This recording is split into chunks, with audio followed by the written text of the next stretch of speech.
मैं ये तस्वीर दिखाना चाहती हूँ कि कांवड़ यात्रा के लिए लोग जो कांवड़िए हैं वो निकल गए। शोएब जमाई जी, आपको अगर मेरी आवाज आ रही है, आपके नेता कहते हैं ये कौन लोग हैं जो यहाँ पर पुलिसिंग कर रहे हैं, और वो ये भी कहते हैं कि कैसे कपड़े उतरवाकर चेकिंग की जा सकती है। सर, मेरा तो सवाल ये है कि ये कपड़े उतरवाकर चेकिंग वाली बात आई कहां से है? क्योंकि इस पर जो यशवीर महाराज हैं, जिनके संगठन पर यह आरोप लग रहा है, जरा शोएब जी को स्क्रीन पर लीजिए और आचार्य जी को लीजिए, प्रवेश जी को लीजिए स्क्रीन पर। मैं पूछना चाह रही हूं शोएब जी, ये कहां से आ रहे हैं आरोप? कोई वीडियो है, कोई बयान आया है, हर कोई ये बात कह रहा है, यशवीर महाराज कह रहे हैं ऐसा कुछ है नहीं, अगर प्रमाण है तो दीजिए। तो आज दीजिए प्रमाण शोएब जी।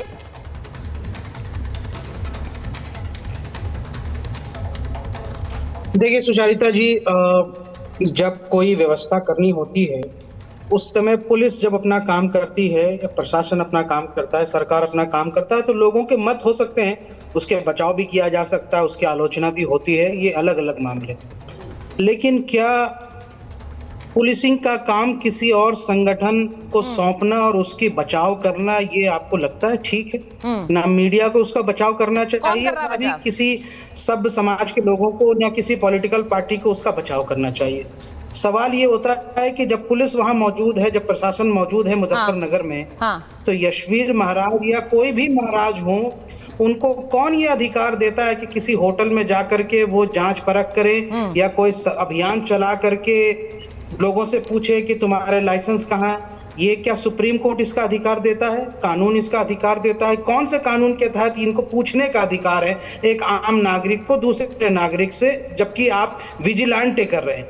सवाल ये होता है कि आप यशवीर महाराज का आप वीडियो दिखा रहे हैं कि यशवीर महाराज ने ऐसे नहीं कहा, जबकि सोशल मीडिया पर वीडियो वायरल है जिसमें जिस आदमी का पूछा गया और उसकी पैंट चेकिंग करने की कोशिश करनी गई की, उसकी वीडियो वायरल है, सोशल मीडिया पे सब कुछ मौजूद है। अगर रिपब्लिक चाहे तो उसको यहाँ से सोशल मीडिया को मैं प्रमाण नहीं मानती हूँ। नहीं शोएब जी मुझे ये मत बताइए कि सोशल मीडिया पर सब कुछ मौजूद है और अगर रिपब्लिक चाहे तो मैं सोशल मीडिया को प्रमाण नहीं मानती हूँ। आपके नेता ने कहा कि पैंट उतरवाकर चेकिंग हो रही थी, मैं आपसे पूछती हूँ प्रमाण दीजिए ना, क्योंकि वो कह रहे हैं कि एक प्रमाण देकर बताइए, मुझे दिखा दीजिए कहाँ किया हमने ऐसा आजकल। और उन्होंने ये भी कहा कि राष्ट्रीय चैनल के पत्रकार मौजूद थे। ऐसा कैसे हो सकता है कि हम ये कर रहे थे और किसी मीडिया के पास उसका तस्वीर नहीं है? वो ये पूछ रहे हैं। और क्योंकि अगर ऐसा किया है, आपने बिल्कुल सही कहा, उन्हें इसका कोई अधिकार नहीं है, कोई अधिकार नहीं है। इसीलिए मैं पूछ रही हूं कि प्रमाण दिखाइए, क्योंकि अगर वो ऐसा कर रहे हैं तो उनको इसकी इजाजत नहीं है, उन पर एक्शन होना ही चाहिए, मैं तो खुलकर कहती हूं। लेकिन क्या इसके बहाने एक घमासान मचाने की कोशिश है? मैं सवाल ये पूछ रही हूँ। शोएब जी बोलिए, आचार्य जी आ रही उसके बाद। दो सवाल आपने पूछे और मैं बारी बारी से उसका जवाब दे दूं, फिर आचार्य जी भी उसका जवाब देंगे। देखिए, पहला तो ये है कि चूंकि जिस मोबाइल पे मेरे पास वो वीडियो मौजूद है जिसमें वो खुद आदमी जो पीड़ित है जिसका वीडियो था वो इसी मोबाइल में है, तो मैं आपको व्हाट्सएप कर दे रहा हूँ। चूंकि अभी इससे मैं लाइव कनेक्टेड हूं तो इसलिए हम उसको नहीं छेड़ सकते, तो मैं आपको व्हाट्सएप कर दे रहा हूँ, आपका नंबर है मेरे पास, और आप उसको खुद देखिएगा कि वो आदमी खुद कह रहा है जिसके साथ ये घटना घटी है, नंबर 1। दूसरा सवाल कि भाई ये जो पहचान वाली बात है, मुझे ये बताइए कि जब कोई हाईवे बनता है और उसके किनारे रहने वाले गांव के लोग अपना होटल खोलते हैं, किसी भी नाम से खोले, और जब 2 महीने के लिए उसको उसी हाईवे को रूट बनाया जाता है कांवड़ का, तो क्या ऐसी मजबूरी है कि 2 महीने के लिए उन होटल वालों को अपने दुकान बंद कर देना पड़ेगा क्योंकि वो किसी खास धर्म के या मुसलमान हैं, जबकि वो हाईवे तो बहुत पहले से बनी होती है? दूसरी बात, नहीं देखिए शोएब जी दुकान कोई बंद करने के लिए नहीं कह रहा, और कोई दुकानें बंद होनी भी नहीं चाहिए। मैं अपने स्टैंड को लेकर बिल्कुल क्लियर होती हूँ शोएब जी, दुकानें कोई बंद होनी भी नहीं चाहिए और कोई कह नहीं रहा है और कोई कह नहीं सकता है। ये इसको लेकर मुझे नहीं लगता हमें इस पर कोई भी असमंजस है। अगर कहा जा रहा है, आचार्य जी वो कह रहे हैं आप पहचान मत पूछिए, आप नाम मत पूछिए, सिर्फ यही बात है। मैं आपको आज भी बता रही हूँ, जो लोग पहचान लिखने के लिए कह रहे हैं, बूचड़ खाना जो सुनिए, अलनूर बीफ एक्सपोर्ट नाम की कंपनी चलती है, उसके चलाने वाले हिंदू हैं। अल कुरैश अल अरबिया जो बीफ की कंपनी है उसको चलाने वाले हिंदू हैं। कभी आपने सवाल पूछा कि सबरवाल जी, जैन जी, मुसलमान नाम से ये बीफ की कंपनी क्यों चला रहे? क्योंकि बिजनेस करना है और मिडिल ईस्ट में अपने गोश्त बेचने हैं। यही ना, जब उनसे सवाल नहीं हो सकता, जब वो अपनी मर्जी से अपना नाम रख सकते हैं। इस संविधान के अंदर, भारत के डेमोक्रेसी के अंदर कोई भी अपने दुकान का, अपने प्रतिष्ठान का कुछ भी नाम रख सकता है जिसकी रजिस्ट्रेशन उसको वहां की लोकल अथॉरिटी से मिलती है। तो आप कौन होते हैं उससे सवाल पूछने वाले? ये काम प्रशासन का है, प्रशासन सुनिश्चित करे। खाद्य जो नियम अधिनियम के तहत फूड सेफ्टी ऑफिसर तय करेगा। कौन है ये? शोएब जी, आपने बात बिल्कुल सही कही और मैं आपको इसका जवाब देती हूँ। एक बार जरा सुनिए, प्रवेश चौधरी जी को स्क्रीन पर लीजिए। आचार्य जी के पास मैं जा रही हूँ। शोएब जी, आपने बात बिल्कुल सही कही, लेकिन अगर वहां से डिमांड आएगी ना, जिनके आपने नाम गिना दिए, और वहां से कहा जाएगा कि अपने असली नाम लिखिए, तो लिखेंगे। उसमें डर किस बात का है? जो पहचान है हमारी, वो तो पहचान है ही ना।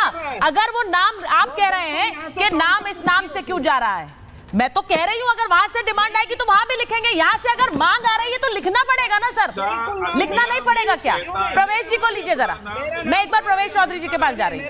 एक सेकंड मैं शोएब जी, मैं आ रही हूँ आपके पास। मैं प्रवेश चौधरी जी के पास एक बार जाऊंगी। प्रवेश जी, जरा बताइए, वो कह रहे हैं कि हिंदू संगठन कौन सी मॉरल पुलिसिंग कर रहे हैं? उनको ये अधिकार किसने दिया कि वो जाकर दुकानों में पूछे कि आपका नाम क्या है, आप प्लेट लगाइए? वो कह रहे हैं ये काम पुलिस का है। नहीं, ये बात जो शोएब कह रहे हैं वो अलग बात है, लेकिन देखिए, भारत का जो समाज है वो हमेशा समाज केंद्रित समाज रहा है, समाज के द्वारा संचालित व्यवस्था रही है। ठीक है, उसके अंदर यदि किसी ने, किसी को संदेह हुआ, पुलिस को इन्फॉर्म किया, पुलिस के इन्फॉर्म भी किया, उसके बाद वो गए, अगर उनसे पूछा तो उसमें कोई दिक्कत नहीं है। क्या उनके साथ कोई मारपीट करी? वो नहीं करी। हिंदू समाज ऐसा नहीं करता। दूसरी चीज देखिए सुचारिता जी, अगर कोई व्यक्ति कोई सामान बेच रहा है तो ये खाद्य सुरक्षा अधिनियम कहता है कि उसको अपना नाम बताना पड़ेगा। भले ही कोई वो हिंदू, कोई अगर इस्लामिक नाम लिख कर दे रहा है, काम कर रहा है, तो वो नीचे लिखता है कि प्रोपराइटर कौन है, उसका मालिक कौन है। हम यही तो कह रहे हैं, आप लिखे ना पंडित जी का ढाबा, लेकिन नीचे लिखिए कि प्रोपराइटर है इस्लाम खान। उसमें समस्या क्या है आपको? और ये हम संविधान की बात कर रहे हैं, हम कानून की बात कर रहे हैं। आप अपनी पहचान को छिपा करके थूक जिहाद, मूत जिहाद और तमाम तरह के जिहाद करते हैं, वो ठीक नहीं है, वो नहीं है। और फिर आप हमको पाठ पढ़ाते हैं, सांझी संस्कृति की बात करते हैं। कांग्रेस के एक नेता कहते हैं साहब सांझी संस्कृति है। अरे सांझी संस्कृति का ठेका केवल हिंदुओं ने ले रखा है क्या? हिंदुओं ने ले रखा ना। शांति और अमन की बात हम करते हैं, ये हमारा स्वभाव है। परंतु ऐसा नहीं है कि अगर आप हमारे साथ दुष्टता करेंगे, हमारे धर्म को खराब करने का प्रयास करेंगे, तो हम कोई प्रतिक्रिया नहीं देंगे। हम प्रतिक्रिया तो देंगे ना। अब अरे कावड़ का समय चल रहा है, कावड़ के समय में अगर आप उनको थूका हुआ खाना खिलाएंगे तो फिर उनका धर्म तो खराब होगा ना, उनकी आस्था तो खराब होगी ना। ये इतनी सी तो बात है। इस पर पुलिस प्रशासन भी काम करता है, लेकिन समाज भी तो इसमें जुड़ता है, क्योंकि पुलिस कितना काम करेगी? पुलिस हर व्यक्ति के दिमाग पर थोड़ी घुसी है। वो गाजियाबाद का व्यक्ति जो पेशाब मिला करके शरबत बना रहा था, अब उसकी मानसिकता में पुलिस थोड़ी घुस जाएगी? शरबत कितने समय से पिला रहा था वो? क्योंकि उसका एक जो मजहबी जो उसका नहीं प्रवेश जी, पर फिर अगर ऐसी मॉरल पुलिसिंग की छूट सबको दे दी जाएगी तो फिर दिक्कत नहीं होगी क्या? मैं आपसे पूछ रही हूँ, क्या ये मॉरल पुलिसिंग की अगर सबको इजाजत दे दी जाए तो फिर तो दिक्कत है। अगर ये नाम पहचान उजागर करने में मैं आपसे सहमत हूं, कोई दिक्कत नहीं होनी चाहिए, हम सबकी एक पहचान है, लेकिन मॉरल पुलिसिंग की इजाजत किसे दी जाए? सुचारिता जी, भीष्म पितामह से युधिष्ठिर प्रश्न करते हैं, तो युधिष्ठिर को भीष्म